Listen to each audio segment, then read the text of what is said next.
Hello everyone, myself Shivanshu. और आज मैं क्लास 8 के chapter number 1 introduction to computer networking के बारे में बताऊंगा। तो नेटवर्किंग जो ये टॉपिक है, इसमें क्या होता है कि जब हम लोग कोई भी 2 3 या 4 जितने भी नंबर ऑफ़ कंप्यूटर्स को कनेक्ट करते हैं कि वो लोग एक दूसरे को फाइल शेयर कर सकते हैं, कोई भी इन्फॉर्मेशन कोई भी फाइल शेयर कर सकते हैं, उसको हम लोग नेटवर्किंग कहते हैं। Interconnection of various devices to share their resources. ये रहता है कि कोई भी न अगर और हम लोग कनेक्शन हम लोग करते हैं कुछ केबल से, कोएक्सियल ऐसे ट्विस्टेड केबल्स, इस तरह के वायर्स होते हैं जिससे हम लोग ये डिवाइसेस कनेक्ट करते हैं। और जैसे कंप्यूटर नेटवर्क में जो कंप्यूटर ऑन ए नेटवर्क में भी लिंक्ड थ्रू केबल, टेलीफोन और ये satellite. Each computer in network is called a node. यानी कि जो भी हम लोग इससे अगर ये डिवाइस है, ये सर्वर हब है, जिससे हम लोग काफ़ी सारे कंप्यूटर्स कनेक्ट कर दिए हैं, एक कंप्यूटर को एक नोड कहते हैं। अब उसके एडवांटेजेस हो जाते हैं नेटवर्किंग, जैसे कि हम लोग स्टोरेज मीडिया का यूज़ कर सकते हैं, प्रिजर्वेशन इन्फॉर्मेशन मतलब हम लोग अपने चीज़ों को प्रिजर्व कर सकते हैं, बैकअप कर सकते हैं, और फिर उसे फ्यूचर में कभी चाहिए अगर क्या बोलते डिवाइस बंद हुई है दूसरे डिवाइस में ओपन करके उस इन्फॉर्मेशन को ले सकते हैं। फिर रिडक्शन इन सॉफ्टवेयर कॉस्ट। अब जैसे कि अगर हम लोग को सपोज 10 कंप्यूटर है, 10 या बहुत सारे 20 कंप्यूटर्स यूज़ करते हैं, तो हमें 20 सॉफ्टवेयर भी चाहिए एक कंप्यूटर के लिए। लेकिन ये नेटवर्किंग की वजह से, फाइल शेयरिंग की वजह से हम लोग उन सॉफ्टवेयर की कॉपीज़ बना सकते हैं जो कि लीगल है। अपना पर्सनली सॉफ्टवेयर की कॉपीज़ बना सकते हैं लीगली, और फिर उन्हें बाकी कंप्यूटर्स में इंस्टॉल कर सकते हैं। इस तरह से हमारे कॉस्ट बच सकता है। अब हार्डवेयर कॉस्ट, जैसे कि कभी होता है कि बहुत सारे कंप्यूटर हैं और सारे कंप्यूटर के लिए एक एक प्रिंटर होना चाहिए, कि एक एक कंप्यूटर के लिए एक प्रिंटर है, तो इस वजह से अगर 10 कंप्यूटर में 10 प्रिंटर की ज़रूरत है। लेकिन नेटवर्किंग की वजह से सारे एक ही डिवाइस को, यानी कि एक ही उस प्रिंटर को हम लोग 10 कंप्यूटर से कनेक्ट कर देंगे। इस वजह से जो भी हम लोग 10 कंप्यूटर की जो भी प्रिंटिंग है, एक ही कंप्यूटर एक ही सॉरी तो जो भी 10 कंप्यूटर्स की जो प्रिंटिंग हम लोग करनी है वो एक ही प्रिंटर कर देगा। इस तरह से हम लोग रिडक्शन, यानी कि हार्डवेयर डिवाइसेज जो होते हैं उसके कॉस्ट में कम होते हैं। फिर internet sharing, internet hotspot, wifi के थ्रू हम लोग इंटरनेट शेयर करते हैं। अब redundancy, network reduces the need of hard copies of all document. यानी कि हम लोग जब फाइल शेयर कर लेते हैं, यानी कि हम लोग को अब जैसे कि फ़ोटोकॉपी कहीं कराना है, कहीं फ़ोटोकॉपी करा के हम लोग कहीं जाके जमा कर दें, लेकिन उससे बेटर है हम लोग किसी को उसके हार्ड कॉपी की जगह हम लोग उसको फाइल शेयर कर लें, वो अपना जो डिवाइस से वो समझ लेगा। यानी कि हार्ड कॉपीज़ का यहाँ पे कम कर देते। फिर उसके बाद सिक्योरिटी। अब जैसे कि कोई भी नेटवर्क में हम लोग यूज़र नेम और उसकी आईडी और पासवर्ड, ये 3 चीज़ें होती हैं। इसकी वजह से कंप्यूटर, हमारा जो नेटवर्क होता है वो सिक्योर्ड होता है। अब कंप्यूटर नेटवर्किंग में एक पहला होता है कौन कौन सी चीज़ों की ज़रूरत होती है। तो पहला होता है कंप्यूटर। कंप्यूटर की सबसे ज़्यादा इंपॉर्टेंस होती है। कंप्यूटर से हम लोग बाकी को कनेक्ट करते हैं। और एक कंप्यूटर होता है जो कि सबसे इंपॉर्टेंट कंप्यूटर जिससे बाकी कनेक्ट होते हैं, उसको हम लोग सर्वर कहते हैं। अब हम लोग कनेक्ट करते हैं उसको twisted pair cable, optical fibre cable और कोएक्सियल। ये ऑप्टिकल फाइबर केबल ऐसे होते हैं, सबसे यूज़ इसी के रहता है ऑप्टिकल फाइबर केबल को। इसमें हम लोग रिफ्रैक्शन के थ्रू लाइट को, जैसे कि जो हम लोग सिग्नल होता है, सिग्नल को हम लोग पास में, इसमें सबसे ज़्यादा स्पीड होती है सिग्नल की, इसलिए जो नेटवर्क्स वगैरह होते हैं वो ऑप्टिकल फाइबर केबल को ही प्रेफर करते हैं। अब कनेक्टर होता है। कनेक्टर यानी कि 2 कंप्यूटर्स जो आपस में जोड़ देते हैं। सबसे बेस्ट जो कनेक्टर होता है वो होता है RJ45 कनेक्टर, ये नाम है इसका। इससे हम लोग 2 कंप्यूटर को एंड टू एंड कनेक्ट कर सकते हैं और वो लोग फाइल उसे शेयर कर सकते हैं। अब एक नेटवर्क इंटरफेस कार्ड होता है। जैसे कि कोई भी कंप्यूटर है तो वो अगर किसी नेटवर्क से एक्सेस लेता है तो उसके लिए एक नेटवर्क इंटरफेस कार्ड होना, जिस पे उस यूज़र के डिटेल्स वगैरह, कुछ कि उसके डिवाइस का IP एड्रेस क्या है, ये सारी चीज़ें उस पर लिखी हो, तभी वो उस नेटवर्क से एक्सेस करता है। अगर मैं मोबाइल फ़ोन के थ्रू बात करूँ, जैसे कि हम लोग मोबाइल में जियो का सिम लेते हैं, तो जियो का सिम एक नेटवर्क इंटरफेस कार्ड होता है मोबाइल के लिए, ताकि तभी हम लोग उस जियो के सर्वर से कनेक्शन ले पाते हैं। सिमिलर इसका नेटवर्क इंटरफेस कार्ड होता है। अब नेटवर्क इंटरफेस कार्ड, जैसे कि स्कूल के लिए एक अलग कंप्यूटर होता है, तो वो स्कूल वाले अलग अपना नेटवर्क इंटरफेस कार्ड बनाएंगे कि ताकि बाकी कंप्यूटर से हम लोग एक्सेस ले सकें। और इस नेटवर्क इंटरफेस कार्ड में भी सिक्योरिटी, अपना यूज़र पासवर्ड वगैरह सब होता होगा। और फिर स्विच है। स्विच क्या होता है? 2 डिवाइसेस को कनेक्ट करने के लिए, 2 डिवाइसेस को कनेक्ट करने के लिए जो कि पैकेजेस के फॉर्म में मेमोरी को शेयर करते हैं, मेमोरी को, डेटा को, जो भी फाइल्स आपको शेयर करनी है पैकेजेस के फॉर्म में शेयर करते हैं। अब एक रूटर होता है जो कि हम लोग को डेटा को की to data across the different parts of the network. Network के डिफरेंट पार्ट्स में कि डेटा कैसे भेजना है। जैसे कि अगर हम लोग कहीं से नेटवर्क का कनेक्शन ले लिए, तो रूटर का काम ये होता है कि नेटवर्क के डिफरेंट पार्ट्स में किधर कैसे डेटा भेजना है ये, और ये जब वाइड एरिया नेटवर्क से कनेक्टेड होता है रूटर। हब का ये यूज़ होता है कि हब में अगर हम जैसे कभी होता है कि बहुत सारे नेटवर्क एक साथ आ जाते हैं, तो फिर सर्वर ओवरलोड हो सकता है। तो उस कंडीशन में हब उन नेटवर्क ट्रैफिक को कंट्रोल करता है। उस नेटवर्क ट्रैफिक को इस तरह कंट्रोल करता है कि वो पहले जो पहले आता है, जैसे कि जो नेटवर्क पहले सबसे अप्लाई कर देते हैं उन सबको पहले सर्विस प्रोवाइड कर देता है, और बाकी नेटवर्क्स को वेटिंग में डाल देता है इस तरीके से। और फिर नेटवर्क के टाइप्स कैसे होते हैं, तो based on the area they are covering और आर्किटेक्चर और टोपोलॉजी। तो पहले एरिया वो लोग कैसे कवर करते हैं, जैसे कि पर्सनल एरिया नेटवर्क। अभी पर्सनल एरिया नेटवर्क होता है एक आदमी का लैपटॉप हो सकता है, कंप्यूटर, प्रिंटर, मोबाइल फ़ोन, ये पर्सनल एरिया नेटवर्क हुए कि वो अपने केवल उसके पर्सनल ही है। और पर्सनल एरिया नेटवर्क का कुछ मीटर्स तक ही होता है दायरा उसका। फिर लोकल एरिया नेटवर्क में एक रूम में, एक कैंपस में कुछ इस तरह हो सकता है, बिल्डिंग वगैरह में, एक स्कूल में एक लोकल एरिया नेटवर्क अप्लाई होता है। मेट्रोपॉलिटन एरिया नेटवर्क एक एरिया पे, जैसे कि जो ब्रांचेस बैंक होते हैं उनके ब्रांचेस सब आपस में कनेक्टेड होते हैं, लेकिन हम लोग यहाँ पर एक्सेस करें तो वहाँ पर भी हमें मिल सकता है पैसा ATM के थ्रू। और फिर होता है wide area network, simple internet. Wide area network की हर जगह हम लोग को मिल जाएगा, तो वो इंटरनेट ही है।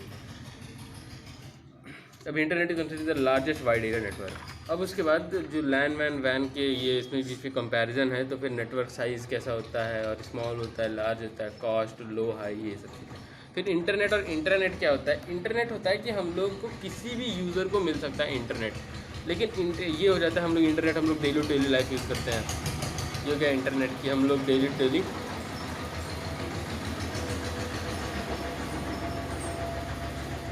ये होता है इंटरनेट जो हम लोग अपने डेली लाइफ में यूज़ करते हैं और किसी भी यूज़र को बहुत ही ईजिली अवेलेबल होता है। लेकिन इंटरनेट के केस, इंट्रानेट जो होता है, इंटरनेट के केस में ऐसा है कि वो क्या बोलते हैं, जो भी चीज़ें होती हैं बड़ी कॉन्फिडेंशियल या फिर बड़ी इंपॉर्टेंट होती हैं, पर्सनल होती हैं, जो कि लोग बाकी शेयर नहीं करते, जैसे किसी नेशनल की सिक्योरिटी के रिलेटेड कुछ चीज़ें हैं, तो वो वहाँ पे इंटरनेट वो लोग यूज़ करते हैं। प्राइवेट नेटवर्क ये होता है। अब एक नेटवर्क का आर्किटेक्चर कैसे नेटवर्क बनता है, एक होता है पीयर टू पीयर नेटवर्क और क्लाइंट सर्वर नेटवर्क। यहाँ पीयर टू पीयर नेटवर्क का यहाँ पे डायग्राम है, यानी कि हर एक कोई भी कंप्यूटर एक दूसरे से डायरेक्टली, कुछ कंप्यूटर एक दूसरे डायरेक्टली लेंगे, लेकिन कोई सीक्वेंस वो लोग फॉलो नहीं कर रहे हैं। कोई भी कंप्यूटर किसी को भी नेटवर्क वगैरह किसी भी तरीके से भेज रहा है, तो क्या पीयर टू पीयर, और काफ़ी ये मतलब कि ऐसा होना नहीं चाहिए जैसे कंप्यूटर नेटवर्क है। अब एक होता है client server network. Client server network के बीच में एक सर्वर होता है, उससे बाकी सारे कंप्यूटर या फिर क्लाइंट्स जिनको कहते हैं वो जुड़े होते हैं। अब ये क्लाइंट जुड़े हुए तो ये सबको इन्फॉर्मेशन शेयर कर सकता है, तो ये एक ज़्यादा सेटल्ड वे है नेटवर्क को शेयर करने, नेटवर्क को बताने का। अब यहाँ पे नेटवर्क टोपोलॉजी किस फॉर्म में, यानी कि टोपोलॉजी यानी कि लेआउट या फिर डिज़ाइन, किस डिज़ाइन में वो लोग होते हैं। तो पहला एक होता है बस टोपोलॉजी। अब बस में हम लोग एक एंटर करते हैं, जैसे कि बस है, तो बस के अंदर यहाँ पर सीधा एक लाइन होता है कि कोई भी जा सकता है और इधर उधर कस्टमर बैठे होते हैं। सिंपल यहाँ पर है, ये एक लाइन है, इधर उधर कंप्यूटर और नेटवर्क इस तरह कनेक्टेड हो जाते हैं, कंप्यूटर्स कनेक्टेड हो जाते हैं। ये बस टोपोलॉजी। अब इसके एडवांटेजेस हैं, ईजी टू इंस्टॉल होता है, ज़्यादा केबलिंग नहीं लगता है। फिर इसके कुछ डिसएडवांटेजेस भी हैं, identify the problem network is shut down.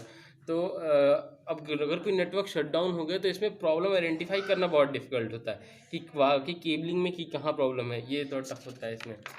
अब उसके बाद स्टार टोपोलॉजी में एक जगह यहाँ पर एक सर्वर होता है और उसके बाकी चारों तरफ ऐसे हम लोग क्लाइंट्स को कनेक्ट कर देते हैं इस तरीके से, ये एक स्टार का फॉर्म बनाते हैं, इसे स्टार टोपोलॉजी कहता है। अब इसके भी कुछ एडवांटेज जैसे कि मिनिमल लाइन कॉस्ट, और अगर कोई नेटवर्क फेल हो गया तो बाकी पोर्शन वर्क कर सकता है। और system depends on central network, अगर इसको कुछ हो गया, ये अफेक्टेड हो गया, तो बाकी कंप्यूटर्स कब तक वर्क नहीं कर सकते। अब ये रिंग टोपोलॉजी है कि एक रिंग में वो लोग हैं, इसमें कोई सर्वर नहीं होता, एक इसको भेजा फिर इसको, और इस तरह ये लोग कंटिन्यू साइकिल में कंटिन्यू करते रहते हैं। It is easier to defect faults और less number of wires are required. और डिसएडवांटेजेस क्या हुआ कि अगर एक कोई कंप्यूटर ख़राब हो गया तो वो बाकी को इन्फॉर्मेशन नहीं भेज पाएगा, इस वजह से बाकी भी कुछ शायद तक वर्क करना बंद कर देंगे। और फिर उसके बाद मेश टोपोलॉजी होता है। मेश टोपोलॉजी में कोई यानी कि एक कंप्यूटर बाकी सारे कंप्यूटर से कनेक्टेड होता है, ऐसा होता है मेश टोपोलॉजी में। कोई भी एक कंप्यूटर, देखो ये कंप्यूटर इससे, ये इससे, और ये इससे, ये एक से क्लाइंट, तो हर एक कंप्यूटर एक और दूसरे कंप्यूटर से कनेक्ट होता है, इसको कहते हैं मेश टोपोलॉजी। अब इसमें ट्रांसमिशन ऑफ डेटा तो पॉसिबल होता है किसी भी टाइम पे। डिसएडवांटेज इसका होता है बहुत ज़्यादा वायरिंग लगती है, इसमें वायरिंग का कॉस्ट बहुत ज़्यादा होता है। अब यहाँ पर एक ट्री टोपोलॉजी होता है। ट्री टोपोलॉजी में जैसे पेड़ होता है कि यहाँ पर एक पेड़ है, अब इसके एक दो ब्रांचेज हैं, अब इसके इस एक ब्रांच के 3 ब्रांचेज, अब इसके भी 3 ब्रांचेज, फिर इसके एक ब्रांच है, इसके भी टोटल 3 ब्रांचेज, यानी कि ब्रांचेस इस तरह बनाते जाता है, ये ट्री टोपोलॉजी में। अब ये easy expansion of existing network it is more difficult. अब इसमें भी इसका क्या बोलते हैं कॉन्फ़िगर करना ये बहुत डिफिकल्ट होता है इसमें, कि वायरिंग वगैरह का भी कॉस्ट बहुत ज़्यादा होता है ट्री टोपोलॉजी में। फिर उसके बाद नेटवर्क प्रोटोकॉल, इसमें कि इंटरनेट प्रोटोकॉल होता है। एक इंटरनेट प्रोटोकॉल होता है कि किसी का जैसे कि एक पर्सनल कंप्यूटर का एक इंटरनेट प्रोटोकॉल एड्रेस होता है, आईपी एड्रेस जिसको हम लोग कहते हैं इंटरनेट प्रोटोकॉल। जब भी हम लोग कोई भी चीज़ किसी को भेजते हैं, सेंड करते हैं इन्फॉर्मेशन, तो फिर वो जो नेटवर्क इन्फॉर्मेशन होता है वो पैकेजेस में कट कर तोड़ दिया जाता है, छोटे छोटे पैकेजेस में। अगर हम लोग को यहाँ से वहाँ भेजना है कुछ डिस्टेंस से, तो उन पैकेजेस से कुछ हिस्सों में तोड़ दिया जाता है, पैकेट्स के फॉर्म में हम लोग उसे तोड़ देते हैं, और फिर उसके बाद वो नेटवर्क से पैकेट्स के फॉर्म में ट्रांसफ़र होता है। ये होता है इन आईपी एड्रेस। और एक कंप्यूटर का एक अपना पर्सनल आईपी एड्रेस होता है, ट्रांसमिशन कंट्रोल प्रोटोकॉल। अब ये ट्रांसमिशन जैसे कि सारे पैकेट्स हम लोगों ने एक जगह दूसरी जगह भेज दिए और उन पैकेट्स आ गए हैं, लेकिन उसको उसी ऑर्डर में रखना, उन पैकेट से सारे इन्फॉर्मेशन को उसी ऑर्डर में रखना है जिस ऑर्डर में भेजा गया था, तो वो काम करता है ट्रांसमिशन कंट्रोल प्रोटोकॉल। अब एक हाइपर टेक्स्ट ट्रांसफ़र प्रोटोकॉल होता है HTTP। ये वर्ल्ड वाइड वेब, ये वर्ल्ड वाइड वेब में जो भी हम लोग कहीं से भी किसी को भी फाइल ट्रांसफ़र कर रहे हैं, उसके लिए कुछ अलाइंड सेट ऑफ रूल्स हैं। उस रूल्स के बियॉन्ड जाके हम लोग कोई भी फाइल किसी को ट्रांसफ़र नहीं कर सकते हैं। तो वो जो रूल्स बनाया गया है वो उसे हम लोग हाइपर टेक्स्ट ट्रांसफ़र प्रोटोकॉल कहते हैं। और उसके बाद फिर accessing files on other computers in a network, कि हम लोग दूसरे कंप्यूटर पे फाइल्स को कैसे एक्सेस करेंगे। अब जैसे कि कंप्यूटर के इस आइकन पे क्लिक करेंगे, कंप्यूटर आइकन पे, फिर उसके लेफ्ट साइड में यहाँ पे नेटवर्क करके आइकन यहाँ पर आ जाएगा। नेटवर्क के बाद network folder will show double click on the computer you want to have. अब उसके बाद नेटवर्क के बाद कौन से फाइल आपको करना है उसे आपको डबल क्लिक करना पड़ेगा। फिर उसके बाद now select the drive on which the file lies. अब आपको उस ड्राइव को सिलेक्ट करना है जिससे फाइल लाई कर रही है। Now select the file and double click on it. अगर आप इसको डबल क्लिक करोगे तो ओपन हो जाएगा। To copy the file right click on it and select the copy option. अब यहाँ पर इस फाइल को क्लिक करने के बाद डबल क्लिक पे यहाँ पे कॉपी ऑप्शन खुल जाएगा, आप इस फाइल को कॉपी कर लोगे। अब यहाँ पर नेटवर्क की सिक्योरिटी होती है कि अपने नेटवर्क हम लोग कैसे सिक्योर कर सकते हैं। तो एक होता है लॉगिन सिक्योरिटी। लॉगिन सिक्योरिटी का मतलब कि हमें यूज़र की लॉगिन आईडी, उसका यूज़र नेम और पासवर्ड दिया जाएगा। ये हो गया नेटवर्क की सिक्योरिटी में लॉगिन सिक्योरिटी। अब राइट सिक्योरिटी यानी कि हम लोग क्या बोलते हैं कि उस पर लिखा होता है कि आपको यूज़र को या तो read only access, write only access या फिर नो एक्सेस एट ऑल। तो ये हो गया राइट्स। तो जब भी कोई यूज़र सेलेक्ट करे तो उसको उस पर डिपेंड करता है कि वो क्या, कि कोई भी आपके आर्टिकल को रीड कर सकता है या फिर तो आप देख ही नहीं सकता, लिख नहीं सकता, कुछ भी नहीं कर सकता। अब इंस्टॉल एंटीवायरस सॉफ्टवेयर। अभी एंटीवायरस सॉफ्टवेयर यानी कि वायरस को हटा देगा। ये हो जाते हैं जैसे कोई हम लोग कंप्यूटर में कोई virus trojans bombs type virus हो जाते हैं जो कंप्यूटर्स को अफेक्ट कर सकते हैं, तो एंटीवायरस सॉफ्टवेयर जो होते हैं वायरस को हटा देते हैं।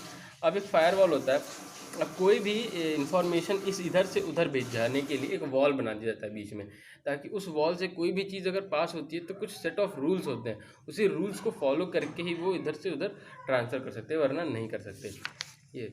फिर उसके बाद वायरलेस नेटवर्किंग में जैसे कि हमारा ब्लूटूथ का यूज़ होता है, तो ये पर्सनल एरिया नेटवर्क का ही ब्लूटूथ का मेनली यूज़ होता है। पर्सनल एरिया नेटवर्क ही हम लोग एक मोबाइल से दूसरे मोबाइल में कुछ भी चीज़ें हम लोग ट्रांसफ़र कर सकते हैं। फिर उसके बाद माइक्रोवेव, जो सेलुलर कम्युनिकेशन माइक्रोवेव का यूज़ करते हैं। अब इंफ्रारेड, हम लोग इंफ्रारेड नेटवर्क हम लोग इंटरनेट सिग्नल्स हम लोग वो करते हैं, भेज के और इन्फॉर्मेशन को शेयर कर फिर ट्रांसफ़र करते हैं। फिर वाईफाई, वायरलेस फैसिलिटी हम सब जानते हैं, मोबाइल में जो हॉटस्पॉट वाईफाई हम लोग का होता है वो हम लोग कैसे यूज़ करते हैं। इसके ये होता है वायरलेस फैसिलिटी में, वायरलेस मतलब कि वो वायरलेस लोकल एरिया नेटवर्क होता है और इससे हम लोग 30 to 100 मीटर्स के बीच में एक्सेस कर सकते हैं। और ये होगा कोई ठीक है। Thank you.